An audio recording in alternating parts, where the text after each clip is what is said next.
So, hello students, welcome in my class. This is Brijesh Misra and also welcome in a continued lecture of electron affinity and gain enthalpy.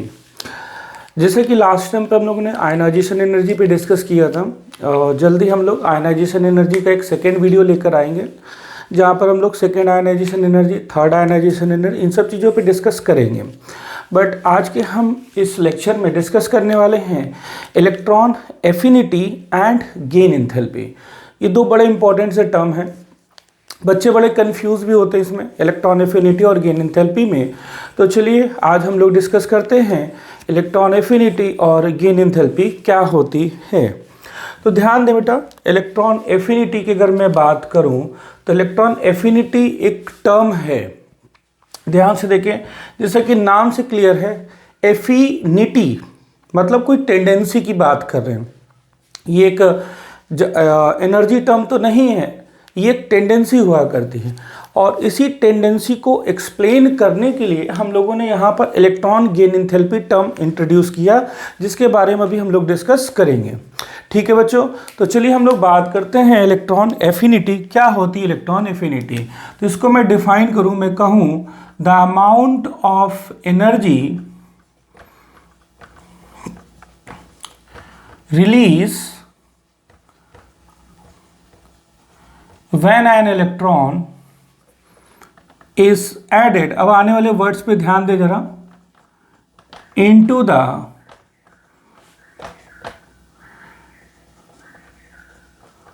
valence shell of an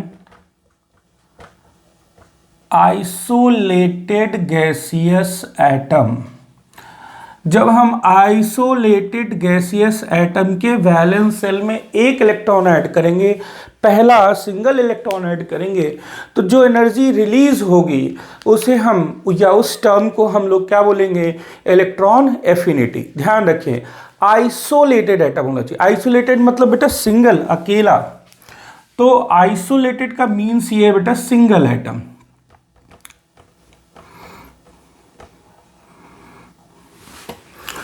और gaseous mean सभी को पता है। जिसे ध्यान से देखो, अगर मैं कहूँ कोई एक एलिमेंट है B2 गैसियस फॉर्म में है, मैंने इसको इलेक्ट्रॉन दिए और इसने बना दिया आपका B-। अब ये मैं कहूँ क्या ये इलेक्ट्रॉन एफिनिटी है? प्लस एनर्जी, एनर्जी तो रिलीज होगी। तो क्या ये आपकी इलेक्ट्रॉन एफिनिटी है? तो आपका आंसर क्या होगा? गलत। ये इलेक्ट्रॉन एफिनिटी नहीं हो सकती। क्यों? Because B atom is not isolated. ये तो डायटोमिक के फॉर्म में है, देखो ध्यान से, ये तो B2 के फॉर्म में है, ये तो डायटोमिक के फॉर्म में है। तो ये कहाँ आपका बेटा आइसोलेटेड हुआ? तो आपको चाहिए था आइसोलेटेड एटम। ध्यान रखें, आइसोलेटेड एटम यानी बेटा अगर मैं बात करूँ यहाँ पर B ये गैसियस फॉर्म में है and this gain one electron, it forms आपका इलेक्ट्रॉन एफिनिटी। ध्यान रखें, कौन सा? ये सिंगल आइसोलेटेड एटम है, आइसोलेटेड फॉर्म में इलेक्ट्रॉन ऐड होना चाहिए, उसी को हम इलेक्ट्रॉन एफिनिटी कहेंगे। अब बात करें भाई इलेक्ट्रॉन गेन एंथैल्पी क्या है? It is represented by EA, electron affinity को हम रिप्रेजेंट करते हैं। तो इलेक्ट्रॉन गेन एंथैल्पी क्या है? तो let's we calculate the electron gain enthalpy. Electron gain enthalpy क्या होगी? ध्यान दें बच्चों, और इसको हम लोग रिप्रेजेंट करेंगे डेल्टा EGH से। E का मतलब इलेक्ट्रॉन, G का मतलब गेन और डेल्टा H का मतलब इंथैल्पी चेंज। ठीक है, इसको हम लोग थर्मोडायनेमिक्स में और बात करेंगे। Heat, enthalpy change, entropy, Gibbs free energy, यहाँ पर ये सारी चीज़ें बात करेंगे। अभी आप मान के चलो एक कोई आपका टर्म है इंथैल्पी, इंथैल्पी चेंज हम लोग कैलकुलेट कर रहे हैं, तो इसको डिफाइन कर सकते हैं हम लोग, the enthalpy change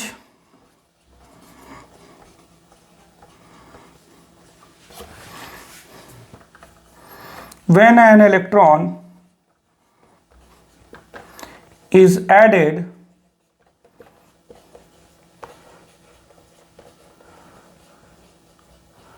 into the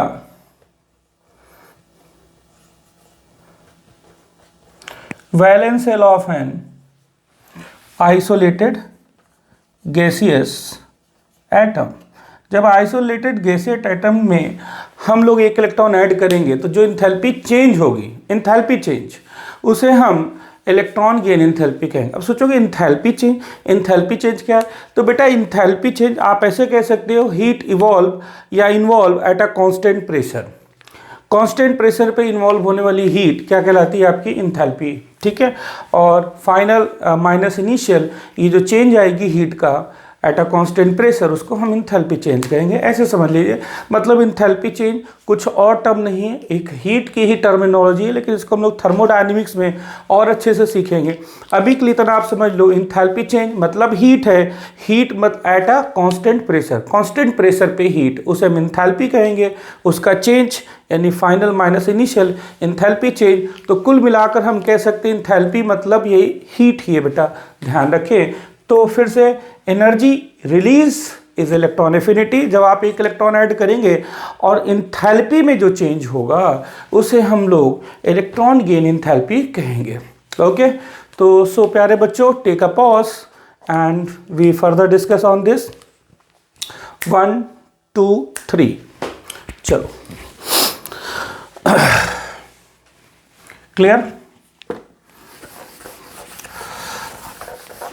अब इनको हम लोग एक एक एग्जाम्पल से समझेंगे। आज मैं इसको इतना डिटेल डिस्कस करने वाला हूँ कि ये वीडियो आपको कहीं नहीं मिलेगा इस तरह का, बहुत ज़्यादा डिटेलिंग, हर एक पॉइंट हम इसमें कवर करते हुए यहाँ पर आपको दिखाएंगे। चलिए नेक्स्ट हम लोग बात करते हैं। पिछले लेक्चर में हमने आपसे बात किया था कि एनर्जी को एंथैल्पी में चेंज करने के लिए 5/2 RT का टर्म आता है, ध्यान रखें। अब समझते हैं जरा, दो चीज़ें समझें आप।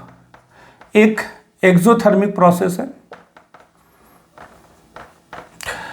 आप लोग अभी 11th में जो है उनको नहीं पता होगा, जो 12th के स्टूडेंट्स हैं उन्हें बहुत अच्छे से पता है ये सब चीज़ें। और एक आपका एंडोथर्मिक प्रोसेस होता है। तो एक्सोथर्मिक प्रोसेस कौन से होते हैं? एक्सोथर्मिक प्रोसेस वो प्रोसेस होते हैं बेटा जहां पर एक्सो मतलब exit, thermic means therm energy, जहां पर हीट इवॉल्व हो, हीट इवॉल्व्ड,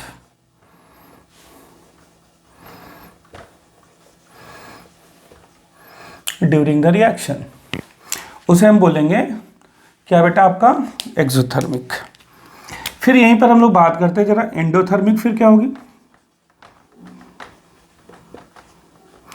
तो एंडोथर्मिक प्रोसेस आप कैसे प्रोसेस होंगे बेटा? Indo means in, in means आना, हीट एब्जॉर्ब हो जाए, अब इवॉल्व नहीं होगी, heat absorb during the reaction, ध्यान रखिए। तो हीट इवॉल्व, एक्सो एग्जिट, बाहर जा रहा है, तो वो आपका क्या होगा? एक्सोथर्मिक। और Indo means in, heat absorb, ठीक है, हीट एब्जॉर्ब हो जाएगी तो उसे हम क्या बोलेंगे? एंडोथर्मिक। होप सो आपको समझ में आ चुका होगा। अब जरा समझो इस एक्सोथर्मिक रिएक्शन को। मान लो कोई एक रिएक्शन है जो कि एक्सोथर्मिक है, सपोज डेट मैं यही ले लेता हूँ आपका बी गैसियस एटम है एक, और यहाँ पर इसने एक इलेक्ट्रॉन लिया, then it must release an energy, ये एक एनर्जी जरूर रिलीज करेगा, ध्यान रखें। और उस एनर्जी को मैं ई से रिप्रेजेंट करता हूँ। तो देखो प्लस ई, ये प्लस ई बेटा ये इंडिकेट कर रहा है कि एनर्जी बाय प्रोडक्ट बना आपका, ध्यान से देखें। तो ये बता रहा है बेटा एनर्जी रिलीज, एनर्जी रिलीज। और ध्यान रखें जब एनर्जी रिलीज होती रिएक्शन में, रिएक्शन के दौरान, during reaction, after the completion of reaction, तो हम लोग प्लस ई लिखते हैं प्रोडक्ट साइड में। तो क्या होगा अगर इसको एनर्जी रिक्वायर्ड होगी? तो जैसे हमने लास्ट टर्म में ही बताया था क्या आपका बेटा इलेक्ट्रॉन रिमूवल एक्सो आपका एंडोथर्मिक होता है। तो अब मैं बी गैसियस एटम ले रहा हूँ और मैंने इसको कोई एनर्जी दिया आपका ई डैश, और अब इसने क्या किया? एक इलेक्ट्रॉन रिलीज कर दिया और इसने क्या बना दिया? बी प्लस 1 इलेक्ट्रॉन, और ये गैसियस फॉर्म में है। तो ये प्रोसेस एंडोथर्मिक है क्योंकि आपको दिख रहा है यहाँ इलेक्ट्रॉन रिलीज हो रहा है, इसलिए बेटा ये एंडोथर्मिक होगा, ठीक है, ध्यान रखें। तो ये आयनाइजेशन एनर्जी का टर्म है और ये इलेक्ट्रॉन एफिनिटी का टर्म है। इन दोनों रिएक्शन को देखो, अभी हम फिर आएंगे इस पे, और देख कर जरा इनके बीच में क्या सिमिलरिटी आ रही है, इस पे जरा गौर करो। ठीक है, ध्यान रखना, इन दो रिएक्शन को देखो, इन पे आप थोड़ा सा फोकस करिए, बाकी हम लोग अभी डिस्कस करेंगे अभी इस पे भी। तो ये आयनाइजेशन एनर्जी एंडोथर्मिक है।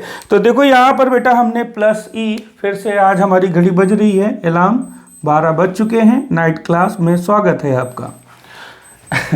तो चलो देखो बच्चों, ये एनर्जी है, तो यहाँ पर प्लस ई मैं कह रहा हूँ। अब ये प्लस ई किस साइड में, प्रोडक्ट साइड में नहीं, रिएक्टेंट साइड में, मतलब ये एनर्जी रिक्वायर्ड होगी, एनर्जी रिक्वायर्ड। तो जब एनर्जी रिक्वायर्ड होगी तो कहाँ पर आप रिएक्टेंट साइड में ऐड करेंगे, एनर्जी रिलीज होगी तो प्रोडक्ट साइड में ऐड करेंगे। अब जो सबसे इंपॉर्टेंट पॉइंट मैं बता रहा था, एनर्जी अगर रिलीज होती है तो वहाँ पर जो इंथैल्पी चेंज होता है बेटा, they are negative, delta H negative होगा। और जब आपका बेटा एंडोथर्मिक प्रोसेस होगा तो वहाँ पर इंथैल्पी चेंज जो होगा वो पॉजिटिव होगा। ये साइन कन्वेंशंस हैं, इनको ध्यान रखें। एंडोथर्मिक के लिए, ठीक है, इंथैल्पी चेंज पॉजिटिव, और एक्सोथर्मिक के लिए इंथैल्पी चेंज निगेटिव। अब ध्यान से देखो, अगर इस प्रोसेस के लिए मैं इलेक्ट्रॉन एनर्जी और एफिनिटी को कंपेयर करूं तो ध्यान से देखो, यहाँ पर एनर्जी रिलीज हो रही है और इंथैल्पी क्या है, निगेटिव, यानी एनर्जी तो प्लस में है बट इंथैल्पी क्या है, निगेटिव। तो यहाँ से एक बात प्रूफ हो रही कि इंथैल्पी और energy, energy and enthalpy, enthalpy and energy जो है यहाँ पर वो आपस में क्या है, मैग्नीट्यूड वाइज तो सेम है बट साइन वाइज डिफरेंट है। Take a pause and note down this fast. 1 2 3 okay, चलो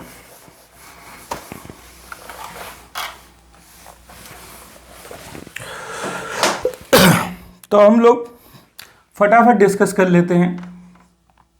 delta H E G equal to minus का E A minus 5/2 R T, और ये आपका बेटा एब्सल्यूट जीरो टेम्परेचर पे वैलिड है ओनली।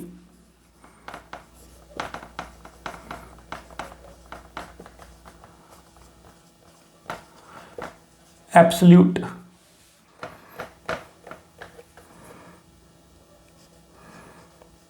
Zero temperature. एक्चुअली में इलेक्ट्रॉन एफिनिटी बहुत इंपॉर्टेंट नोट है, ध्यान रखें। और जैसा कि मैं हमेशा बताता हूँ, 2000 का नोट है, बहुत कीमती है, संभाल के रखो, 2000 वाला है। तो electron affinity EA is defined only at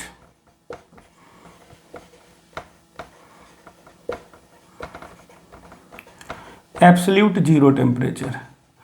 electron affinity को ही हम लोग एब्सोल्यूट जीरो टेम्परेचर पे ही डिफाइन करते हैं। बाकी सारे टेम्परेचर के लिए बेटा इलेक्ट्रॉन गेन एंथैल्पी, बाकी सभी टेम्परेचर के लिए इलेक्ट्रॉन गेन एंथैल्पी, ठीक है। और उन सब बातों को जब छोड़ दे एब्सोल्यूट जीरो पर तो वहां पर इलेक्ट्रॉन एफिनिटी। बोलो क्लियर हुआ सभी को? ओके, तो ध्यान से देखें, हमने आपसे पहले ही बताया था, फिर से बेटा, जब एनर्जी और एंथैल्पी एनर्जी का इंटर कन्वर्जन हम करते हैं तो 5/2 RT आता है। ये कहाँ आपके, ये आपकी स्पेसिफिक हीट कैपेसिटी, और इसमें बहुत सारे थर्मोडायनामिक कॉन्सेप्ट्स यूज हो जाते हैं, तो हम लोग इसको वहीं पर सीखेंगे। अभी के लिए आपको बस इतना याद रखना है। ओके, तो ये रिलेशन तो समझ में आता है, लेकिन अब मैं बात करूं फॉर अदर टेम्परेचर, ये तो सिर्फ आपका एब्सोल्यूट जीरो टेम्परेचर पे वैलिड है, देखो। और फॉर अदर टेम्परेचर, अगर मैं दूसरे टेम्परेचर्स पे बात करूं तो यहां पर एफिनिटी और गेन एंथैल्पी में क्या रिलेशन आएगा बेटा, तो that delta EG is equal to minus of affinity, या हम कह सकते हैं बेटा affinity is equal to minus of delta EGH। Affinity और गेन एंथैल्पी का ये रिलेशन आएगा, किसी दूसरे टेम्परेचर पे ये रिलेशन आएगा। बोलो समझ पाए क्या? तो होप आप लोग समझ पा रहे होंगे। फिर से एफिनिटी, जब एक इलेक्ट्रॉन आके वैलेंस सेल में आ रहा, वैलेंस सेल में एक इलेक्ट्रॉन आया तो कुछ तो एनर्जी रिलीज करेगा ही करेगा। ध्यान रखें, क्यों एनर्जी रिलीज करेगा? क्योंकि एक एटम जिसके ऊपर कोई चार्ज नहीं बेटा, वो स्टेबल है, उसकी एनर्जी आपकी क्या है, ठीक है, ध्यान रखें, वो स्टेबल है। अच्छा, जब स्टेबल है तो ध्यान दें, वो इलेक्ट्रॉन क्या कर रहा है, अपनी तरफ खींच रहा है। तो जब इलेक्ट्रॉन खींच रहा है, अट्रैक्ट कर रहा है बेटा, तो ड्यू टू द अट्रैक्शन जब इलेक्ट्रॉन उसके वैलेंस शेल में आएंगे तो वैलेंस शेल आने से कुछ तो एनर्जी चेंज होगी, और उस एनर्जी चेंज होने की वजह से वहाँ पर एनर्जी रिलीज होती है। तो ध्यान रखें, जब कभी भी आप किसी न्यूट्रल एटम में इलेक्ट्रॉन ऐड करेंगे तो एनर्जी रिलीज होगी, हमेशा होगी। ध्यान रखें, सिर्फ और सिर्फ नोबेल गैस को छोड़कर, नोबेल गैस कॉन्फ़िगरेशन को छोड़कर बाकी सब की बेटा इलेक्ट्रॉन एफिनिटी निगेटिव ही जाती है। ओके, नोट कर लीजिए। चलिए,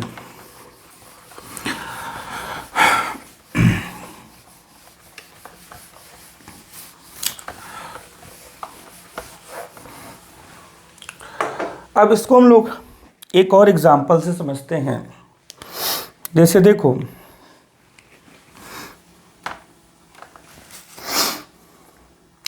एक कोई व्यक्ति था, कुछ अच्छा सा नाम ले लेते हैं।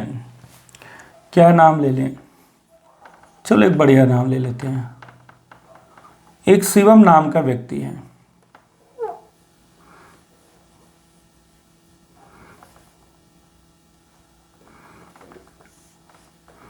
कोई पर्सन है जिसका नाम शिवम है।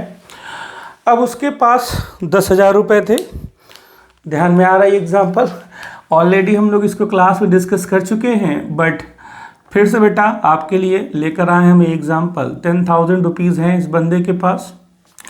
इसने इस 10,000 रुपीज़ को कहाँ लगा दिया? ध्यान आया? शेयर मार्केट में। तो शेयर मार्केट में लगाने के बाद उसको हुआ लॉस। क्या हो गया? लॉस हो गया। ठीक है, थोड़ा सा नाम बदलते हैं। शिवम नाम अच्छा नहीं लग रहा है, तो हम यहाँ पर एक और नया नाम लिखते हैं।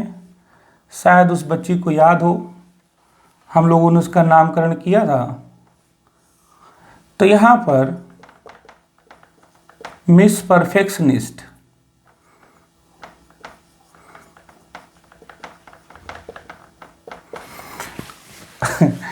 याद आ चुका होगा मिस परफेक्शनिस्ट को।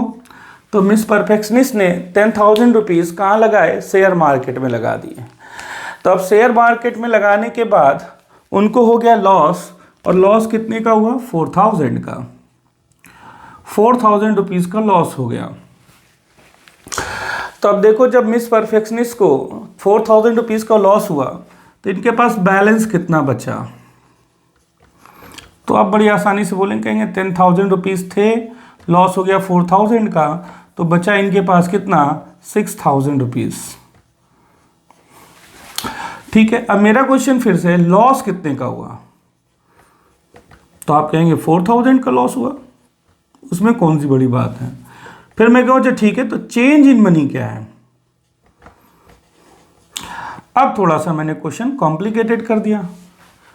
अब आपने अगर कहा चेंज इन मनी 4,000, तो क्वेश्चन हो गया गलत। क्यों?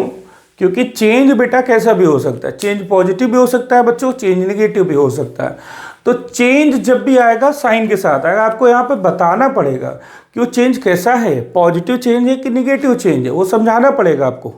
तो चेंज जो होगा हमेशा साइन के साथ आएगा। लेकिन यहाँ पर ऐसा नहीं है, मैं कहूँ गेन हो रहा है, 4,000 का गेन हो रहा है, चलो इन्हें लॉस नहीं हुआ, प्रॉफिट हुआ 4,000 का, तो ये 4,000 क्या होंगे? ऐड हो जाएंगे। ये क्लियर है, लॉस और प्रॉफिट ये बता दिया, तो उसमें फिर साइन की जरूरत नहीं है। ध्यान रखें, मैंने कहा एनर्जी गेन, तो एनर्जी गेन मतलब बेटा एनर्जी एब्जॉर्ब हो रही है। एनर्जी रिलीज तो मतलब एनर्जी वहाँ से क्या हो रही है? रिलीज, इवॉल्व कर रही, निकल रही है एनर्जी। तो इन सब बातों का ध्यान रखें। मैं साफ साफ बोल रहा हूँ, मैं कह रहा हूँ एनर्जी रिलीज, मैं बोल रहा हूँ यहाँ पे लॉस 4,000, तो इसका मतलब 4,000 कम हुए। लॉस का मतलब कम हुआ, प्रॉफिट होता तो ऐड हो जाता है। लेकिन चेंज इन मनी, तो चेंज इन मनी दोनों हो सकते हैं, पॉजिटिव भी और निगेटिव भी। तो यहाँ पर चूंकि इनको लॉस हुआ है, कुछ निकल रहा है, तो इसलिए बेटा हम -4,000 कहेंगे। तो जो चेंज इन मनी है इसको हम कंपेयर कर सकते हैं किससे? डेल्टा EGH से। और ये जो लॉस है इसको हम कंपेयर कर सकते हैं EA से। तो ये EA है और ये आपका change in money is like a enthalpy change, electron gain enthalpy change.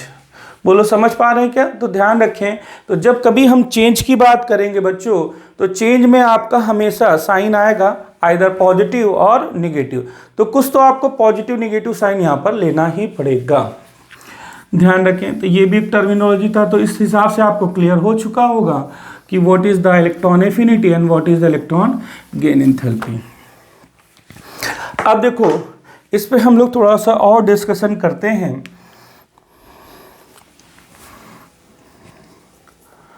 मान लीजिए हमारे पास एक एटम है, क्लोरीन एटम है, सिंगल है, अकेला है, आइसोलेटेड और गैसियस फॉर्म में। तो ध्यान से देखें, क्लोरीन एटम है, गैसियस फॉर्म में है, मैंने इसको एक इलेक्ट्रॉन दिया, न्यूट्रल था, तो यहाँ पर एक इलेक्ट्रॉन ऐड हुआ, तो यहाँ पर क्या बन गया आपका Cl गैस। तो डेफिनेटली यहाँ पर एनर्जी रिलीज होगी, प्लस एनर्जी। बोलो समझ पा रहे हैं क्या? तो ये जो प्रोसेस है ये किसको रिप्रेजेंट कर रहा है? इलेक्ट्रॉन एफिनिटी को। ये किसको रिप्रेजेंट कर रहा है? इलेक्ट्रॉन एफिनिटी को, ध्यान रखें। अच्छा, अब जरा आप इसका रिवर्स प्रोसेस इमेजिन करो, इसका रिवर्स प्रोसेस इमेजिन करो। मतलब कहने का देखो, Cl गैसियस में है, एक इलेक्ट्रॉन इसने ऐड किया और क्या बना दिया इसने बेटा? Cl minus. अब जरा इसका रिवर्स इमेजिन करिए, रिवर्स इमेजिन भी ना करो, सामने क्यों इमेजिन करोगे? देखो Cl माइनस है, क्या ये आइसोलेटेड एटम है? Cl माइनस एटम आयन, कुछ भी हमें चार्ज से मतलब नहीं, हम एक देख रहे हैं, आइसोलेटेड है, यस। गैसियस फॉर्म में है, यस। तो आप रिवर्स में आ रहे तो Cl माइनस क्या बना रहा है आपका? ध्यान से देखो, Cl माइनस से क्या बन रहा है आपका? Cl, और एक इलेक्ट्रॉन रिलीज कर रहा है। भाई रिवर्स प्रोसेस ये है, इसको इमेजिन करिए जरा। नहीं कर पा रहे तो मैं इसको इधर लिख देता हूँ, देखो ध्यान से। Cl माइनस कोई आइसोलेटेड गैसियस एटम है और इसने कोई एनर्जी लिया और इसने क्या बना दिया आपका? Cl गैस प्लस एक इलेक्ट्रॉन। तो अब जो ये एनर्जी है ये किसको रिप्रेजेंट कर रहा होगा? बताइए, ये रिप्रेजेंट कर रहा होगा आयोनाइजेशन एनर्जी को, और ये एनर्जी किसको रिप्रेजेंट कर रहा है? इलेक्ट्रॉन एफिनिटी को। मतलब सेम एटम के लिए, एनायंस के लिए, जो आपकी इलेक्ट्रॉन एफिनिटी और आयोनाइजेशन एनर्जी होगी, इनका मैग्नीट्यूड सेम होगा, सेम अमाउंट मैग्नीट्यूड होगा, बस साइन कन्वेंशन में चेंज आएगा। एक रिलीज एनर्जी है तो एक एब्जॉर्ब एनर्जी है। नहीं समझ पाया तो फिर से देखो बेटा, आपका Cl गैसियस फॉर्म में है, हमने न्यूट्रल है, एक इलेक्ट्रॉन ऐड किया, तो जैसे एक इलेक्ट्रॉन ऐड किया इसने बना दिया Cl माइनस गैसियस फॉर्म में, और प्लस एनर्जी हुआ आपका, ध्यान रखें। और ये टर्म क्या है आपका? Electron affinity. अब अगर आप इसका रिवर्स आते हैं तो क्लोरीन आयंस जो हैं आइसोलेटेड है, गैसेस के फॉर्म में, एक इलेक्ट्रॉन रिलीज करेगा और यहाँ पर क्या बन जाएगा बेटा आपका? Ionisation concept. बोलो समझ पा रहे क्या? अब जो एनर्जी रिलीज हुई थी वही एब्जॉर्ब हो जाएगी, तो इसलिए एनर्जी टर्म हटा दीजिए।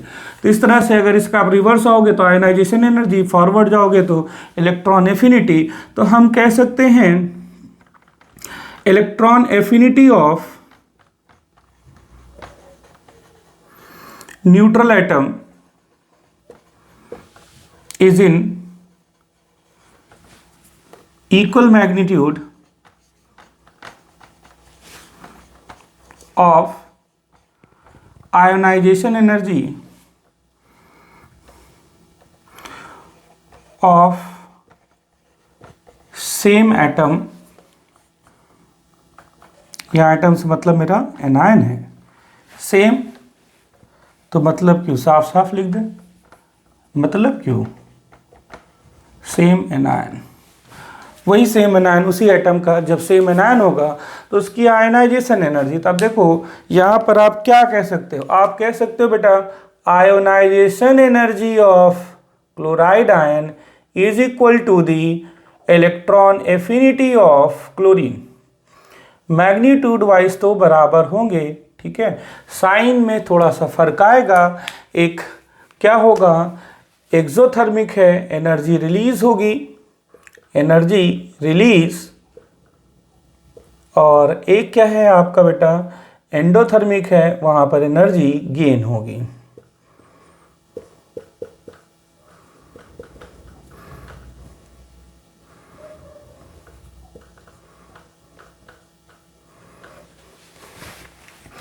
इसी तरह से ध्यान से देखो, हम कोई कैटायन भी ले सकते हैं, जरूरी थोड़ी ना हम यही लें। मान लो हमने लिया metal, sodium metal, gaseous form में है, इसको मिल रही एनर्जी E, और इसने क्या बना दिया आपका? बताएं Na प्लस प्लस 1 इलेक्ट्रॉन। तो ये प्रोसेस कैसा है बेटा, तो this process is denoted as ionisation energy. भाई यही तो क्या आयनाइजेशन एनर्जी। देखो सोडियम कैसा है, आइसोलेटेड है क्या, बोलो आइसोलेटेड है क्या, हाँ भाई आइसोलेटेड है। गैसियस है क्या, yes it is gaseous. Isolated है, गैसियस है, एक इलेक्ट्रॉन हम निकाल रहे हैं, तो ये टर्म क्या कहलाएगा, आयोनाइजेशन एनर्जी। अब जरा आप इसी टर्म के बैक में आओ, देखो क्या हो रहा है आपका, Na आइसोलेटेड है, यस Na प्लस आइसोलेटेड है। गैसियस है, भाई गैस एटम था, जब आयंस बन के तो गैस ही रहेगा। जब एटम ही गैस है तो आयंस तो गैस में ही होंगे, ठीक है। और अगर एटम सॉलिड है, उसके आयंस है, तो आयंस भी गैस में ही होते हैं, ठीक है, गैस या लिक्विड, ध्यान रखें। तो यहाँ पर Na प्लस है, भाई जब ये सॉलिड ही आपका ये एटम ही गैस है तो आयन तो उसका गैस में होगा ही। आइसोलेटेड है, गैसियस है, एक इलेक्ट्रॉन ऐड कर रहे हो, यस ऐड कर रहे हैं, तो ये टर्म क्या हो गया बच्चों, तो this term is electron affinity. तो जो एनर्जी एब्जॉर्ब हो रही है वही एनर्जी रिलीज हो रही है, यानी एनर्जी का टर्म हटा दीजिए, तो यहाँ पर आपका क्या बनेगा बताओ। तो यहाँ पर आप कह सकते हैं कि ionisation energy of neutral atom sodium is equal in a magnitude of electron affinity of that cation of same element. ये टर्म बोलो समझ पाए क्या, समझ पाए बच्चों। So take a pause, note down this, okay चलिए।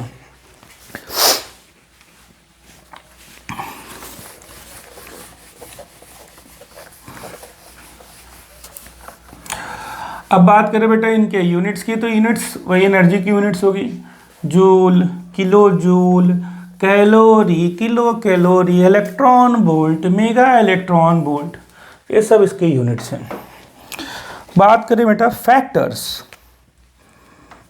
किन किन फैक्टर्स पे डिपेंड करेगा ये।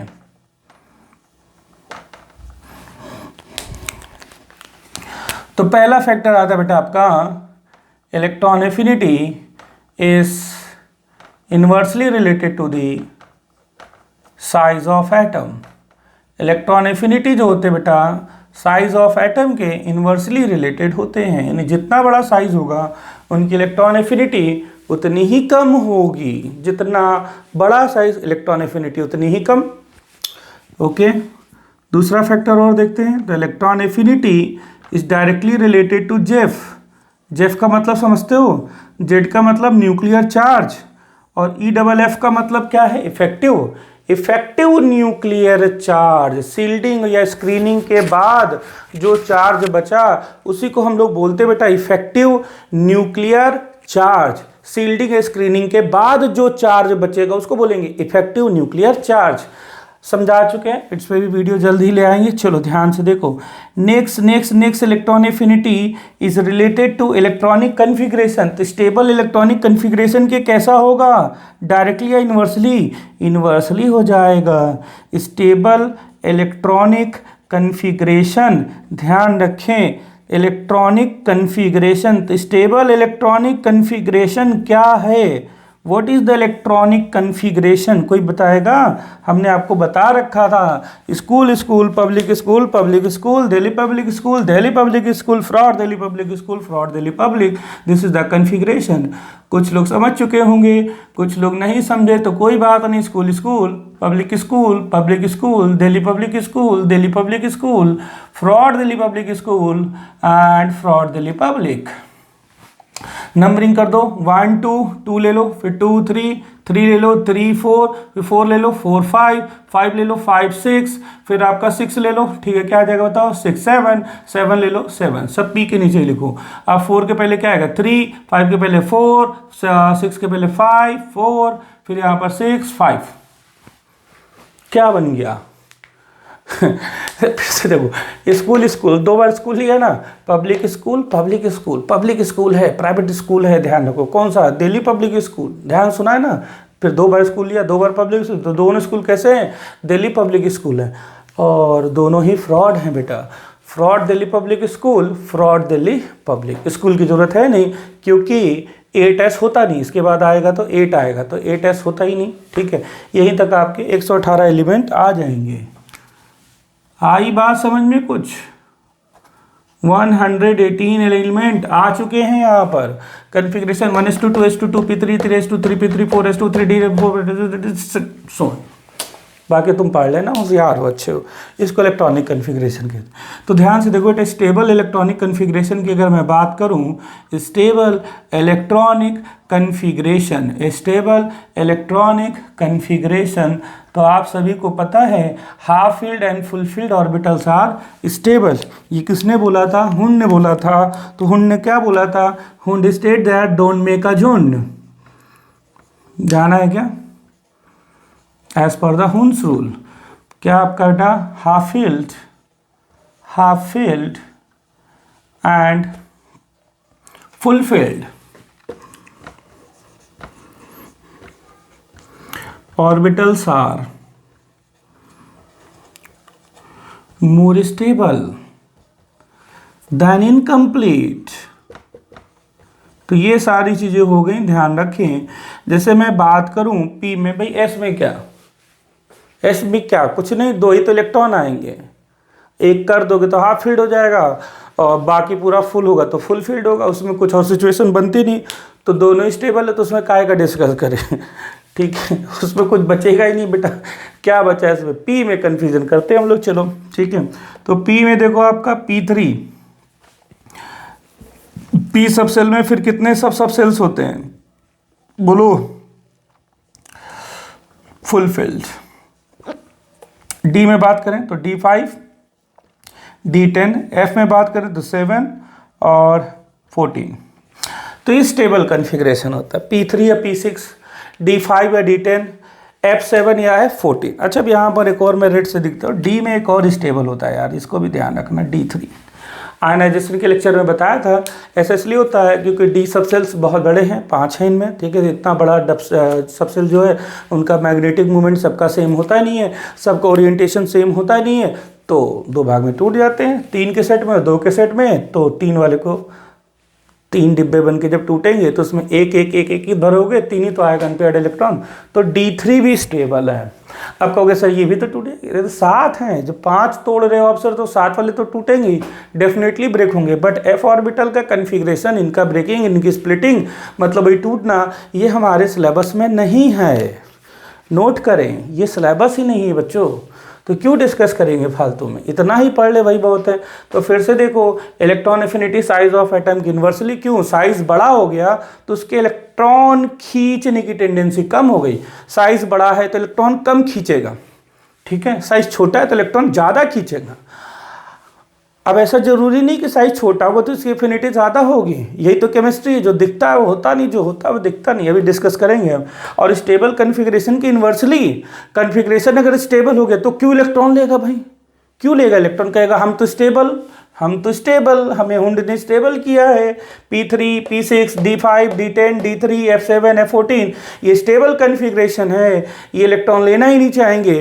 तो जो इलेक्ट्रॉन लेना नहीं चाहेंगे उनकी एफिनिटी बहुत कम होगी। ध्यान रखें, 0 भी हो सकती है। नोट करें, जो इलेक्ट्रॉन लेना नहीं चाहते उनकी एफिनिटी 0 ही रहेगी, ठीक है, या बहुत कम, नियर टू 0।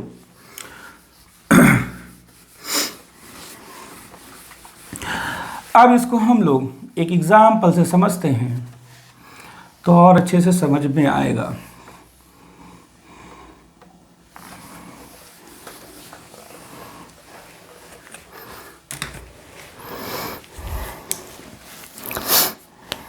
समझो, जैसे मैंने लिया बेटा आपका पीरियड सेकेंड ले लिया।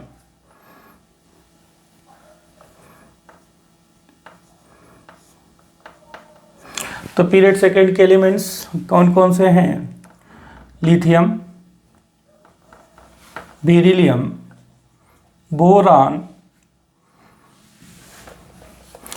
फिर आपका कार्बन, सही तो लिखा था, नाइट्रोजन, फिर बेटा ऑक्सीजन, एंड देन नियॉन। सही लिखा है? 3 4 5 6 7 8 9 कौन लिखेगा? हम भी ना। फिर 10। चलो, एटॉमिक नंबर 3 4 5 6 7 8 9 10 रात के हो गए हैं, 1 बज चुके हैं, तो काफ़ी टाइम है बहुत। चारों तरफ dogs are barking and I am डरिंग। चलो इसका कन्फिग्रेशन करो, बताओ वैलेंस शेल कन्फिग्रेशन क्या आएगा बेटा, 2s1, इसका 2s2। बेरिलियम बोरॉन का बताओ बेटा 2p1 and carbon 2p2, nitrogen 2p3, oxygen 2p4, fluorine 2p5, neon 2p6। अब कन्फिग्रेशन लिख चुके हैं, नाउ हम लोग बात करते हैं स्टेबल p6। देखो क्या मिल गया, फुलफिल्ड। तो ये इलेक्ट्रॉन लेना चाहेगा, इलेक्ट्रॉन लेना, क्यों लेना चाहेगा, ऑलरेडी भरा है। तो ये देखो p3 क्या मिल गया, p3 में हाफ फिल्ड, आधा भरा है। ये भी कहेगा आप नहीं खाएंगे, हम पूरा आधा भर चुके हैं। 2s2 ये क्या है बेटा, फुलफिल्ड। और ये क्या है आपका, ये आपको कहोगे सर ये तो हाफ फिल्ड है, हाँ बिल्कुल है। अब इसमें बताओ किसकी टेंडेंसी बिल्कुल नहीं होगी इलेक्ट्रॉन लेने की, कहेगा हमें चाहिए ही नहीं। तो बिल्कुल क्लियर हो चुका है, सबसे कम टेंडेंसी किसकी है, नियॉन की ही है। और बिल्कुल सही जवाब, आप जीतते हैं 1 करोड़ रुपए, आके ले जाइए, मतलब दे जाइए। नियॉन की इलेक्ट्रॉन एफिनिटी सबसे कम होगी। अब बताओ किसकी होगी, तो अब होगी बेटा आपके बेरिलियम की। इसकी भी एफिनिटी लगभग 0 के आसपास, लेकिन थोड़ी सी ज़्यादा हो सकती है। फिर उसके बाद नाइट्रोजन। आप सोचोगे अरे ये कैसे हुआ, बताते हैं अभी। फिर बोरॉन, फिर लिथियम, फिर कार्बन, फिर ऑक्सीजन, फिर फ्लोरीन। यानी सेकेंड पीरियड में मोस्ट इलेक्ट्रॉन एफिनिटी वाला element, most electron affinity element कौन है, तो वो फ्लोरीन है। और लीस्ट इलेक्ट्रॉन एफिनिटी वाला जो एलिमेंट है वो कौन है, तो वो नियॉन है।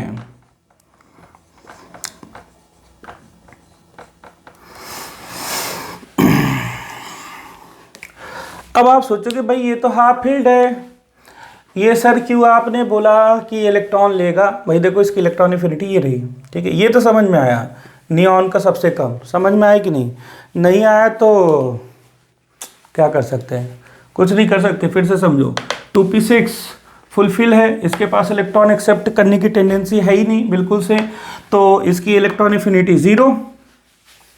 फिर देखो आपका बेटा 2s2, इसमें भी इलेक्ट्रॉन ऐड करने की कोई जगह नहीं, एस में ऑलरेडी 2 ही इलेक्ट्रॉन होते हैं और 2 हैं, तो आप उसमें तीसरा भर नहीं सकते, इसलिए इसकी भी एफिनिटी कम। और p3 है, अगर आपने 1 इलेक्ट्रॉन दिया तो हो जाएगा p4। समझो बात को, p3 अगर 1 इलेक्ट्रॉन दिया तो हो गया p4, और p4 से हो गया अनस्टेबल, तो इसलिए इलेक्ट्रॉन लेने की टेंडेंसी इसकी कम हो गई। कहेगा हम p3 स्टेबल, समझ पाए क्या, तो इसलिए बेटा नाइट्रोजन।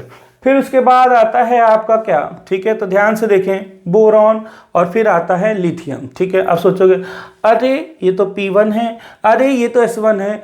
तो देखो प्यारे बच्चों, फ्यूचर के डॉक्टर लोग हो, अगर s1 है, 1 इलेक्ट्रॉन इसको मिल जाए, 1 इलेक्ट्रॉन इसको मिल जाए तो क्या हो जाएगा, ये s2 फुलफिल्ड हो जाएगा। तो हाफ फील्ड से अच्छा तो फुल फील्ड स्टेबल ही होगा ना। तो लिथियम के पास कुछ तो टेंडेंसी है इलेक्ट्रॉन गेन करने की, कि एक हमें दे दो तो हम हाफ फील्ड से फुल फील्ड हो जाए, वो तो इलेक्ट्रॉन चाहेंगे, तो इसलिए लिथियम की इलेक्ट्रॉन एफिनिटी ज़्यादा होगी। बोलो समझ पाए क्या। अच्छा आप सोचोगे सर बोरॉन, तो बोरॉन कितनी एफिनिटी नहीं होगी जितनी लिथियम की होगी। देखो ना, बोरॉन 1 इलेक्ट्रॉन लेके अनसेटिस्फाइड, हम p1 थे तो भी अनस्टेबल थे, 1 इलेक्ट्रॉन ले लिए तो हो गए p2, तब भी अनस्टेबल हैं, पहले भी अनस्टेबल थे, 1 इलेक्ट्रॉन लेकर भी अनस्टेबल हैं, तो फिर और ये एक इलेक्ट्रॉन लेके स्टेबल हो जाएगा तो इसकी एफिनिटी ज़्यादा होगी, ज़्यादा प्रयास करेगा, एफिनिटी मीन्स टेंडेंसी इसकी ज़्यादा होगी इलेक्ट्रॉन लेने की। लाओ हमें एक इलेक्ट्रॉन दो हम स्टेबल हो जाए, तो ले लिया इसने। समझ पाए क्या? बोरॉन पहले भी एक, इसको 2 इलेक्ट्रॉन चाहिए तब जाके स्टेबल होगा, उतनी देर में तब तक ये स्टेबल हो चुका होगा लिथियम, तो इसकी टेंडेंसी ज़्यादा। बोलो समझ पाए क्या? अब आप सोचोगे सर ये सब कहानी तो बता दी, बहुत अच्छी बात है, ठीक है, समझ में आई हमें, बड़ी अच्छी बात है। फिर कार्बन की एफिनिटी तो देखो, कार्बन की है ना, एक इलेक्ट्रॉन लेगा होगा P3, तो इसकी एफिनिटी बहुत ही ज़्यादा, ये तो सबसे तेज है। एक इलेक्ट्रॉन लेते हैं हम स्टेबल P3, बहुत अच्छा, ठीक है, तुरंत लेगा इलेक्ट्रॉन। लाओ खटाक से इलेक्ट्रॉन ले लेते हैं, तुरंत ले लेगा। अब आप सोचोगे सर ये कैसे चल रहा है, समझ में नहीं आ रहा। ये भी स्टेबल हो रहा इलेक्ट्रॉन है, ये भी स्टेबल हो रहा है इलेक्ट्रॉन ले रहा है, ठीक है भाई। ये एक इलेक्ट्रॉन लेकर क्या बनाएगा बताओ? अगर आपने इसको एक इलेक्ट्रॉन दिया तो ये बन गया P3, और अगर इसको एक इलेक्ट्रॉन दिया तो ये क्या बन गया आपका S2। तो कहोगे सर दोनों स्टेबल हो रहे तो दोनों की एफिनिटी बराबर होनी चाहिए। कैसे बराबर होनी चाहिए? मार खाओगे क्या? अभी हमने थोड़ी देर पहले क्या बताया था, डिजिटल बोर्ड तो है नहीं, बैक कर लेंगे भाई, एनालॉग बोर्ड है, समझा करो। अभी पीछे हमने बताया था copy, electron affinity is directly related to Zeff, और लेफ्ट टू राइट जाने पे भैया अट्रैक्शन बढ़ रहा है, तो ध्यान से देखो, ये स्टेबल भी हो रहा है, इसका जेफ भी ज़्यादा है, तो इसकी एफिनिटी से ज़्यादा होगी ना। आई बात समझ में? And then oxygen, and then last में फ्लोरीन। तो फ्लोरीन की तो बहुत ही ज़्यादा टेंडेंसी है, 5 भी है, सबसे मोस्ट इलेक्ट्रोनिगेटिव भी है, इलेक्ट्रॉन जेफ की वैल्यू भी बहुत ज़्यादा है, सब कुछ है, तो इसकी एफिनिटी तो बहुत ज़्यादा है। इलेक्ट्रॉन दिखाने की खट्टे से लिया अपने अंदर, ठीक है, तो इलेक्ट्रॉन लेकर स्टेबल, तो सबसे ज़्यादा एफिनिटी इसकी। अब बात होती है ऑक्सीजन की। आप सोचोगे सर फिर ऑक्सीजन तो एक इलेक्ट्रॉन लेकर बना रहा 5, और कार्बन तो बना रहा है 3, तो कार्बन तो स्टेबल हो रहा है, लेकिन जेफ की वैल्यू भी तो देखो। सबसे पहले जेफ की वैल्यू देखो, फिर कन्फिग्रेशन वगैरह देखो। ऑक्सीजन की जेफ की वैल्यू बहुत ज़्यादा है कार्बन से, इसके पास बहुत ज़्यादा इलेक्ट्रॉन खींचने की, बाहर से बहुत दूर से खींच लेगा, इसलिए ऑक्सीजन की एफिनिटी ज़्यादा, ठीक है। अब जिनको हमारी ये बात नहीं समझ में आई, मान लो, ठीक है, कुछ एक्स्ट्रा ऑर्डिनरी स्टूडेंट हर जगह पाए जाते हैं, उनको ना समझ में आया हो तो वो क्या करें? वो कुछ ना करें, ठीक है, वो बस ये भजन करें जो हम लिखने जा रहे हैं। तो हमने लिखा, अच्छा पहली बात हमारी हिंदी मिस्टेक है, तो इसलिए बेटा हम लिख नहीं पाते, बोल लेते हैं, नीना भी नहीं और बल्ली का ऑफ, मतलब कोई ऑफिस है जहाँ पर नीना और बल्ली नाम के 2 स्टाफ मेंबर काम करते हैं, और एक दिन अचानक दोनों छुट्टी पे चले गए। इसका मतलब क्या हुआ हमें क्या पता, और नीना और बल्ली जाने, हमें से कोई लेना देना नहीं, हमने तो बना लिया अपना सीरीज। नीना भी नहीं और बल्ली का ऑफ, ध्यान से देखो, तो नीना नियॉन, बी बेरिलियम, नहीं नाइट्रोजन, ब बोरॉन, ली lithium, carbon, oxygen, and fluorine. ये था बेटा आपका इलेक्ट्रॉन एफिनिटी ऑर्डर। ध्यान रखें, इंपॉर्टेंट पॉइंट समझ में आ चुका होगा सभी को। Now we are discussing the electron affinity and gain enthalpy in a group, and again we come on this topic. अभी फिर आते वाले हम लोग टॉपिक में, और चलो जल्दी नोट करो, काफ़ी लंबा लेक्चर हो रहा है। 1 2 3 पॉज, ठीक। अब थोड़ा हम लोग जल्दी फास्ट करेंगे, बहुत लंबा लेक्चर हो रहा है। देखो 10-15 मिनट में हो नहीं पाता बेटा, हमारा तो नहीं हो पाता, बहुत सारे हैं यूट्यूब पे लोग दिखाते हैं 10 मिनट में इलेक्ट्रॉन एफिनिटी, 2 महीने में फिजिकल, 3 महीने में फिजिकल इनऑर्गेनिक। कैसे? मतलब कुछ टॉनिक वॉनिक बना रखा है, ये लो फिजिकल, ये लो इनऑर्गेनिक, चलता है। जो दिखता है वही बिकता है, जो बिकता है वही दिखता है, जो नहीं दिखता वो नहीं बिकता, जो नहीं बिकता वो नहीं दिखता। सिंपल, नहीं समझ पाए, समझोगे। चलो हम लोग बात करते हैं ग्रुप में। तो बात करें, हाँ, ग्रुप 18, तो भैया ग्रुप 18 वाले बहुत खतरनाक एलिमेंट, ठीक है, most stable electronic configuration, most stable electronic configuration. So no मतलब सोनो, सोनू नहीं लिखा है, सोचो सोनू, नहीं नहीं भैया, कॉमा लगा दो। So no tendency, no tendency to gain an electron. समझे बात को, नो टेंडेंसी, भैया तो एफिनिटी नहीं है इनकी, मतलब इलेक्ट्रॉन एफिनिटी हो गई जीरो। टेंडेंसी नहीं है ना स्टेबल, काय की टेंडेंसी, जब पूरे भरे हैं फुलफिल है तो काय की टेंडेंसी, किस चीज़ की टेंडेंसी, व्हाट द टेंडेंसी, क्यों इलेक्ट्रॉन लेंगे, why they accept an electron, because they are already stable. तो अब मोस्ट स्टेबल है, सभी को पता है बेटा, पीरियोडिक टेबल सबसे ज़्यादा स्टेबल कन्फिग्रेशन नोबेल गैस का होता है। So no tendency to gain an electron, so their electron affinity is zero, इनकी इलेक्ट्रॉन एफिनिटी जीरो होगी, ठीक है, ध्यान रखें। बाकी सबकी इलेक्ट्रॉन एफिनिटी होगी, इन्हीं की सिर्फ जीरो रहती है।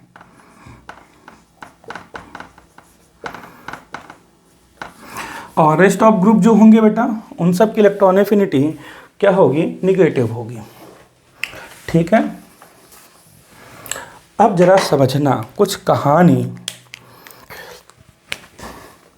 मान लो ये ऑक्सीजन एटम है, मान के लो है तो मानना ही पड़ेगा। ऑक्सीजन है, एटॉमिक नंबर 8, कन्फिग्रेशन करो 2,6। अच्छा, अगर हम ऐसे SPDF करें तो 1s2 2s2 2p4। तो बचपन में तुम लोगों ने कहानी पढ़ी होगी, कौन सी कहानी, वो जो, ठीक है, ऑक्टेट कंप्लीट करने की, भैया ऑक्टेट कंप्लीट कर लो, ऑक्टेट कंप्लीट कर लो, इसको ऑक्टेट कंप्लीट करने के लिए 2 इलेक्ट्रॉन की रिक्वायरमेंट है, तो that's why oxygen accept 2 an electron, ठीक है। तो कहानी बहुत अच्छी थी, बट उस कहानी का हकीकत से कोई लेना देना नहीं है। लेकिन अगर किसी घटना के साथ इसकी समानता होती तो इसे मात्र एक संयोग कहा जाएगा और कुछ नहीं कहा जा सकता। देखो, इसमें एक इलेक्ट्रॉन ऐड किया आपने तो ये किस में बन गया आपका, O नेगेटिव में कन्वर्ट हुआ। तो जब O नेगेटिव में कन्वर्ट हुआ तो यहाँ पर एनर्जी क्या होगी बेटा, रिलीज प्लस एनर्जी। अब कहानी का दूसरा पार्ट देखो, O नेगेटिव गैसियस फॉर्म, और इसको फिर से एक इलेक्ट्रॉन देना है, और ये क्या बनाएगा आपका O2 माइनस। तो अगर अब आपने लिख दिया प्लस एनर्जी तो हो गई रिएक्शन गलत। अरे कैसे प्लस एनर्जी रिलीज होगी भाई, O पे ऑलरेडी निगेटिव चार्ज है, पहले तो न्यूट्रल था, चलो मान लिया कि इलेक्ट्रॉन ले लिया, हो गया निगेटिव चार्ज, अब तो क्लियर कट निगेटिव चार्ज हो गया और इलेक्ट्रॉन ऑलरेडी निगेटिव। तो 2 निगेटिव चार्ज एक दूसरे को अट्रैक्ट करेंगे कि रिपल करेंगे, बताओ, simple is that question is, ripple करेंगे भाई। तो उनके रिपल्सन को कम करने के लिए आपको अब एनर्जी रिलीज नहीं होगी, एनर्जी देनी पड़ जाएगी। इसी को मैं बोल रहा था, ओ नो, उल्टा हो गया ये तो, यस। तो यहाँ पर जो ये है इलेक्ट्रॉन एफिनिटी, मतलब यहाँ पर जो एनर्जी है बेटा वो हो रही है रिलीज, और यहाँ पर जो एफिनिटी है इलेक्ट्रॉन एफिनिटी, यानी एनर्जी हो रही है बच्चों गेन। समझ पाए क्या, यानी ये प्रोसेस कैसा हो गया एनर्जी गेन, तो ये हो गया बेटा एंडोथर्मिक। और बच्चों, प्यारे प्यारे बच्चों, एनर्जी रिलीज, तो ये प्रोसेस कैसा हो गया, तो this process going to become exothermic. ऐसा हो गया कहानी, एक एंडोथर्मिक और एक एक्सोथर्मिक। बोलो समझ पाए क्या, बोलो समझ पाए सभी लोग, ठीक है। फिर से देखो, ठीक है, वो सब पुराना कॉन्सेप्ट भूल जाओ।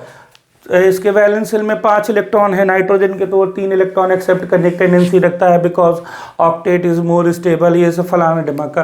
तो आप सोचो तो 3 इलेक्ट्रॉन ऐड करोगे तो इलेक्ट्रॉन के ऊपर निगेटिव चार्ज होता है ना, तो इलेक्ट्रॉन अपना निगेटिव चार्ज लेकर ही आएगा ना, कि घर में रख के आएगा, हमें नाइट्रोजन के पास जाना है, ऐसा थोड़ी ना होगा। इलेक्ट्रॉन निगेटिव चार्ज लेकर आए, ऑक्सीजन को बना दिया निगेटिव, और यहाँ से एनर्जी रिलीज हुई, ठीक है, चलो ये इतनी बात माना। फिर एक इलेक्ट्रॉन और ऐड करना है आपको, और ऑलरेडी ऊपर निगेटिव चार्ज आ चुका है बेटा। तो जब एक इलेक्ट्रॉन और ऐड करना है और निगेटिव चार्ज है, तो निगेटिव चार्ज एक दूसरे को अट्रैक्ट करने की जगह रिपल करेंगे, दूर जाना चाहिए। उनके रिपल्सन को ओवरकम करने के लिए आपको फिर से एनर्जी इसको देनी पड़ेगी, या हम नहीं देंगे तो ये सिस्टम से या बेटा आपके एटमॉस्फेयर से एनर्जी एब्जॉर्ब कर लेगा, तब दूसरा इलेक्ट्रॉन लेगा। बोलो समझ पाए क्या, तो ध्यान रखें। तो पहले इलेक्ट्रॉन एफिनिटी आपकी क्या हो गई बेटा, रिलीज होगी, और दूसरी वाली एनर्जी क्या होगी आपकी, एब्जॉर्ब हो जाएगी। मतलब कहने का मतलब कहने का इलेक्ट्रॉन एफिनिटी की डेफिनेशन हमने शुरू में क्या दी थी, पढ़ो जरा ध्यान से। When an electron added into the valence shell of an isolated gases atom then amount of energy release is called electron affinity. लेकिन यहाँ तो एनर्जी रिलीज नहीं हुई, यहाँ तो गेन हो गई, तो इसको हम एफिनिटी ना बोल के बोलते हैं इलेक्ट्रॉन गेन एंथैल्पी। ठीक, आई बात समझ बेटा, इसको हम इलेक्ट्रॉन गेन एंथैल्पी कह सकते हैं। ध्यान रखें, नोट कर लें, समझ कर लें। और अब मैं अगर E और E डैश ले लेता हूँ या E1 और E2 ले लेता हूँ, तो अगर मैं कहूँ एक एनर्जी हो रही release E1 plus E2 is equal to क्या आएगा, पॉजिटिव आएगा, निगेटिव आएगा, जीरो आएगा, क्या आएगा बेटा, ऑलवेज एंडोथर्मिक। ध्यान रखें। और ये जो E1 E2 का सम है इसको हम बोलते बेटा successive electron affinity. Successive electron affinity और gain enthalpy is always endothermic, हमेशा एंडोथर्मिक होगा। ठीक है, पॉलीवैलेंट जो एनायंस होंगे वो हमेशा एंडोथर्मिक होंगे। पॉलीवैलेंट जैसे O2 माइनस प्रोसेस एंडोथर्मिक होगा, N3 माइनस प्रोसेस एंडोथर्मिक होगा। बोलो समझ पाए क्या? नोट कर लीजिए।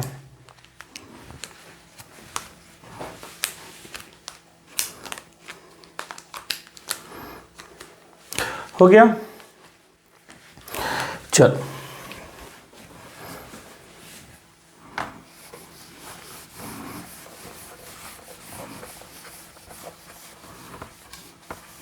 अब समझना जरा, हमने यहाँ पर आपको E के टर्म में समझाया और थोड़ी देर पहले हमने आपको बताया था बेटा E is equal to minus का डेल्टा EGH, ये समझाया था आपको। तो successive delta EGH of polyvalent anion always और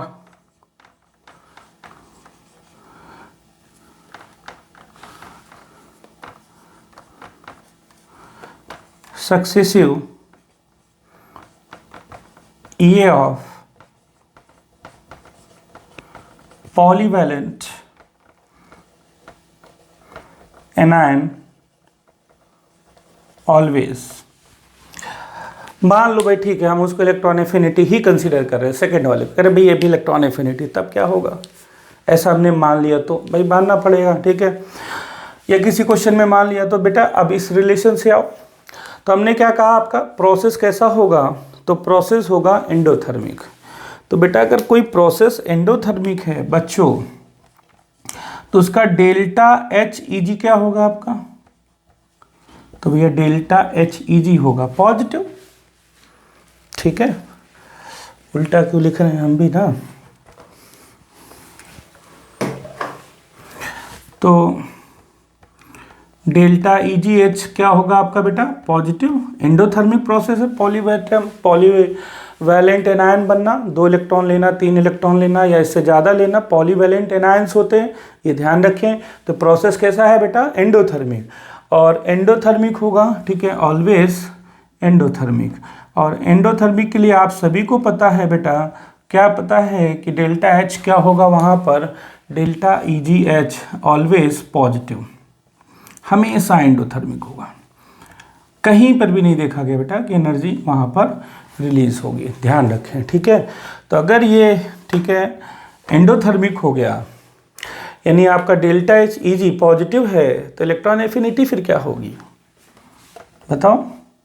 प्रोसेस तो एंडोथर्मिक है, लेकिन E की वैल्यू क्या होगी,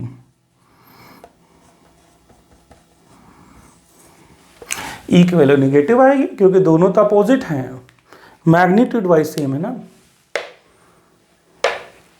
नहीं समझ पाए, नहीं समझ पाए। डेल्टा H की वैल्यू पॉजिटिव आएगी, ऐसे याद रखो। कब आएगी बेटा डेल्टा एच ईजी की वैल्यू पॉजिटिव? पॉलीवैलेंट एनायन के लिए डेल्टा एच ईजी पॉजिटिव। तो जब डेल्टा एच ईजी पॉजिटिव तो देखो इलेक्ट्रॉन एफिनिटी क्या होगी? निगेटिव। नहीं समझे? तो डेल्टा ईजी एच पॉजिटिव तो माइनस ऑफ इलेक्ट्रॉन एफिनिटी हो जाएगी। तो जो सक्सेसिव इलेक्ट्रॉन एफिनिटी का रिजल्ट आएगा वो निगेटिव आएगा, ध्यान रखें। और जो सक्सेसिव इलेक्ट्रॉन गेन एंथैल्पी का रिजल्ट आएगा वो पॉजिटिव होगा, because they are equal and opposite to each other. बोलो समझ पाए?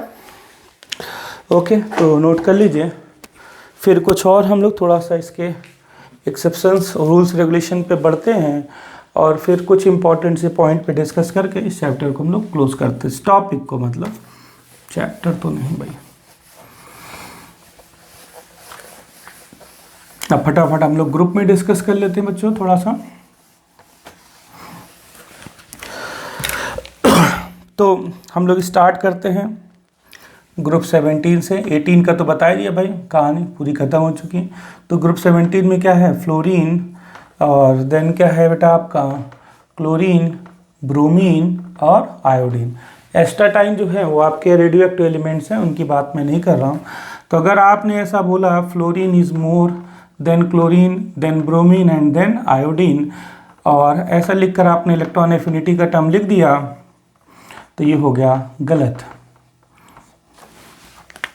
क्योंकि इलेक्ट्रॉन एफिनिटी यहाँ पर जो आती है बेटा, जो इसका सही टर्म है, कई बार आ चुका है एग्जाम में, ध्यान रखें, chlorine, fluorine, then bromine and then iodine. ठीक है, ऐसे साइन लगाओ। और अब ये इलेक्ट्रॉन एफिनिटी का टर्म हुआ करेक्ट, सही। बात ये होती कि भाई ये कैसे हो गया, ऐसा कैसे हो गया? तो ऐसा इस तरह से हो गया, जरा आप ध्यान दें। यहाँ पर fluorine atomic number 9, chlorine atomic number 17। अगर मैं बोलूँ ये न्यूक्लियस है, तो ये क्लोरीन का न्यूक्लियस है। ये आपका बेटा इसका फर्स्ट सेल है, तो ये आपका क्या है? क्लोरीन का फर्स्ट सेल है। ये आपके फ्लोरीन का सेकंड सेल है, तो ये आपके क्लोरीन का सेकंड सेल है। इसका थर्ड सेल होता है नहीं, इसका थर्ड सेल हो जाएगा ऐसा। तो अब देखो जरा, ठीक है, 2,7, 2,8,7। तो मैं सिर्फ वैलेंशियल इलेक्ट्रॉन बना रहा हूँ। 1 2 3 4 5 6 7, 1 2 3 4 5 6 एंड 7। तो इनके वैलेंस सेल में इलेक्ट्रॉन हमने बना दिया। अब इमेजिन करो एक इलेक्ट्रॉन है, इस इलेक्ट्रॉन पे कौन सा चार्ज है बच्चों, प्यारे बच्चों? तो इस पे निगेटिव चार्ज है। तो ये निगेटिव चार्ज को हमें यहाँ पर ऐड करना है, आइदर इन। तो इन दोनों में से ऐड करना। अब देखो कहाँ पर ऐड करना आसान होगा, फ्लोरीन में कि क्लोरीन में? बताओ कहाँ पर ऐड करना आसान होगा?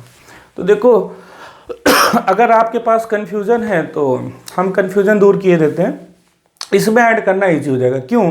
क्योंकि आप यहाँ पर देखो इलेक्ट्रॉन के बीच का डिस्टेंस ज़्यादा है, inter electronic distance in a valence shell ज़्यादा है बेटा, इसके पास स्पेस ज़्यादा, जबकि इसके पास क्या स्पेस कम है।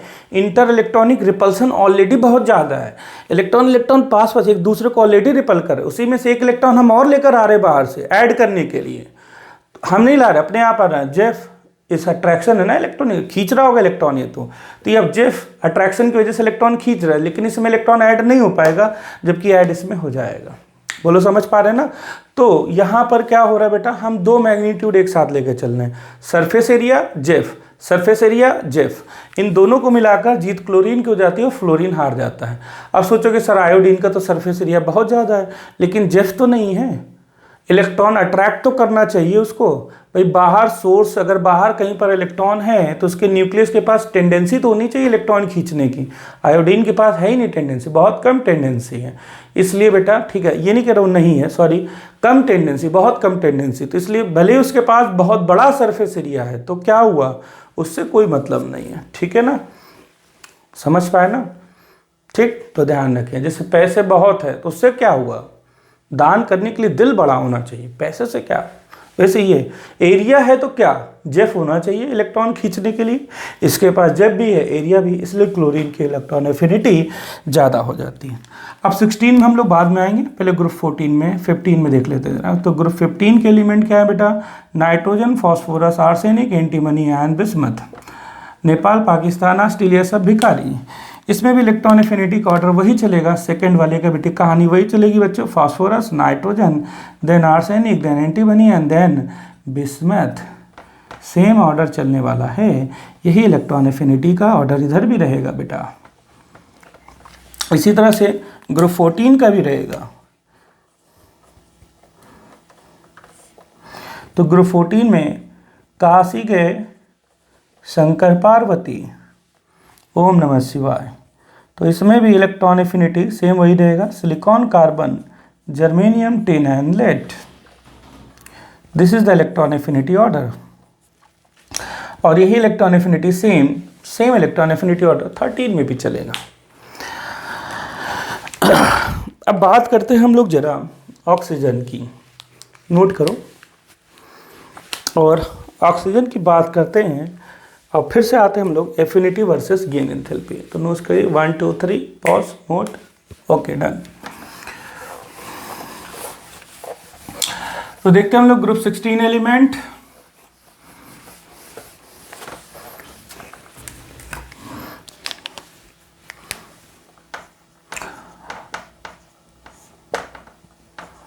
ओम साई श्री तेरी पूजा, ठीक है। Oxygen, sulphur, selenium, tellurium and polonium. तो अगर आपने इसमें ऑर्डर ऐसा बोला sulphur, oxygen, selenium, then tellurium, then polonium, ऐसा ऑर्डर क्यों बोलोगे? क्योंकि आप लोग अभी तक परफेक्ट हो चुके होंगे हमारे अकॉर्डिंग इलेक्ट्रॉन एफिनिटी लिखने के लिए, लेकिन ये ऑर्डर गलत हो चुका है। सल्फर सही है, इसके बाद सेलेनियम, इसके बाद tellurium, then polonium and then oxygen. Oh my God, oxygen सबसे लास्ट में, ऐसा क्यों सर? ऐसा इसलिए हुआ बेटा क्योंकि इलेक्ट्रॉन एफिनिटी आपके साइज के क्या है, इन्वर्सली रिलेटेड है, समझो। तो ऑक्सीजन का साइज बहुत बहुत बहुत बहुत छोटा हो गया, 100 से भी ज़्यादा छोटा हो गया। ध्यान रखिए, तो 100 से भी ज़्यादा छोटा इलेक्ट्रॉन है। इसमें कितने आपके इलेक्ट्रॉन्स ऐड करने, 1 नहीं 2 इलेक्ट्रॉन्स ऐड करने हैं। तो 2 इलेक्ट्रॉन्स ऐड करना इस छोटे से इलेक्ट्रॉन में बहुत मुश्किल, बहुत कॉम्प्लिकेटेड है। इस वजह से इसकी इलेक्ट्रॉन एफिनिटी सबसे कम हो जाएगी, मतलब पीरियोडिक टेबल में नहीं सबसे कम हो जाएगी, ग्रुप 16 में सबसे कम हो जाएगी। समझ पा रहे हैं क्या? ठीक है भाई, एक इलेक्ट्रॉन ऐड कर दिया, चलो एक इलेक्ट्रॉन किसी तरह से उन सेल ने बर्दाश्त कर लिया, ठीक है। अब फिर एक इलेक्ट्रॉन ऐड करना उतना ही कम सरफेस एरिया में, तो थोड़ा सा वो कॉम्प्लिकेटेड हो जाएगा, इसलिए इनकी इलेक्ट्रॉन एफिनिटी कम हो जाती है। अब देखो और समझो और सीखो, oxygen, sulphur, selenium, टेलिनियम, polonium, -144, 200 something, -195 something and -185 something and -175 something. आप सोचेंगे sir something something, what the something something, kg per mole, something something means nothing. This is the electron affinity and we are going to discussion again electron affinity versus electron gain enthalpy। ये मैंने electron affinity की कुछ values लिख दी। अब इनमें कुछ values change हो सकती हैं, ठीक है, परफेक्ट डेटा नहीं, अपने मेमोरी के अकॉर्डिंग हमने लिख दिया। अब आज का गोल्डन पॉइंट, ठीक है, तो गोल्डन पॉइंट सबको हटा के लिखेंगे, जरा नोट करो, ये वाला क्लियर कर दें। चलो,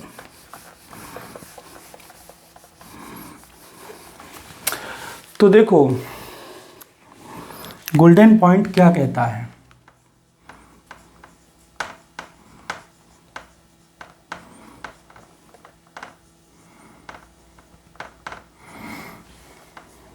इसको हमेशा ध्यान रखें,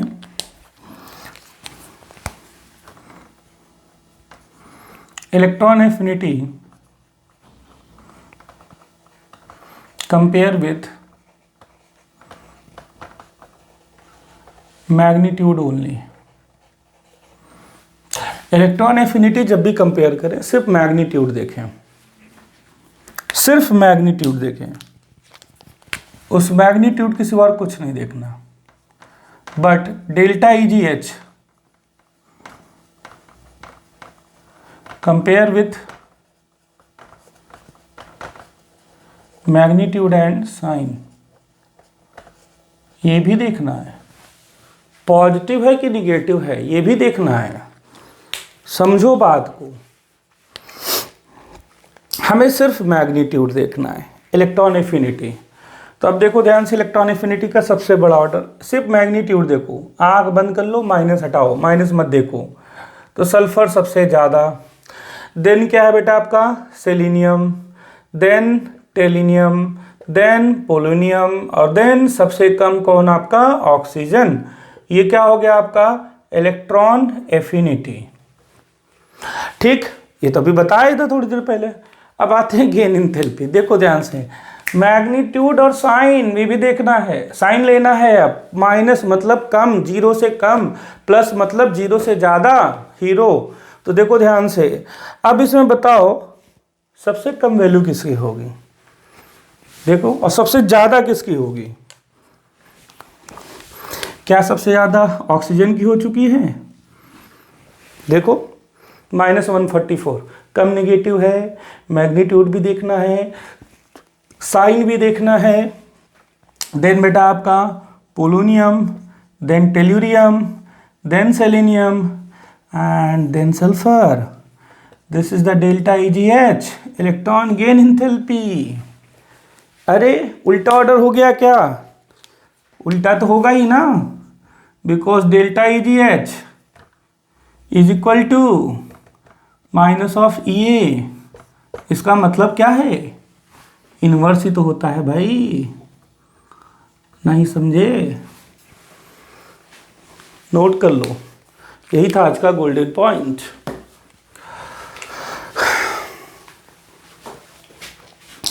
और एक और पीरियड थर्ड की बस इलेक्ट्रॉन एफिनिटी हम लोग बात करके और आज का क्लास डिंग डॉन्ग बंद करते हैं। चलो यहीं पे डिस्कस कर लेते हैं, काहे के लिए डिलीट करोगे आप लोग। चलो देखो, पीरियड थर्ड के एलिमेंट बताओ क्या क्या आएगा आपका, बोलो पीरियड थर्ड एलिमेंट क्या क्या है, भूल जाते यार। सोडियम, फिर मैग्नीशियम, फिर aluminium, then silicon, and then phosphorus, and then sulfur, then chlorine, and then argon। तो सेम वही ग्रुप 18 भाई, ग्रुप 18 वाले इनकी एफिनिटी सबसे कम, तो एफिनिटी सबसे कम तो भाई लगा दो आपका क्या आर्गन सबसे कम। फिर उसके बाद ठीक है, तो उसके बाद बेटा आपका ये ग्रुप 2 वाले फुलफिल्ड मैग्नीशियम। फिर उसके बाद ध्यान करो क्या था बेटा आपका, नीना भी नहीं, नाइट्रोजन आपने किया था, ध्यान करो। तो आप ऐसे बोलोगे सर फास्फोरस आ जाएगा। देन ठीक है बताओ aluminium, then sodium and then silicon, then sulphur और सबसे ज़्यादा क्लोरीन का। बोलो ऐसा ऑर्डर बोला था हम लोगों ने, ठीक है यही तो था, ध्यान करो बताया था ना आपको। चलो कोई बात नहीं, फिर से नीना भी नहीं और बल्ली का ऑफ, ठीक। देखो फिर आपका ये 15 ठीक है, ये देखो आपका 13 फास्ट 14 16 17 ऐसे याद रख लो बस, ठीक है। अब बस थोड़ा सा यहाँ पे चेंज करोगे बेटा, क्योंकि फास्फोरस की जो इलेक्ट्रॉन एफिनिटी होगी वो नाइट्रोजन से ज़्यादा होती है बेटा, वो नाइट्रोजन की तरह नहीं होती है बच्चा, ध्यान रखें। तो ऐसा नहीं करना, ठीक है।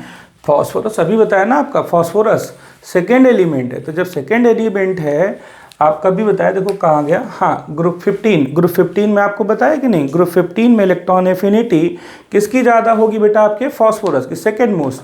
क्यों ऐसा क्यों हुआ, क्योंकि वहाँ पर देखो उसका साइज भी है, साइज भी मैटर करेगा, सरफेस एरिया भी मैटर करेगा और चार्ज भी मैटर करेगा। कौन सा चार्ज, इफेक्टिव न्यूक्लियर चार्ज। तो तो यहाँ पर अब आप ऑर्डर नहीं लिखने वाले, क्यों?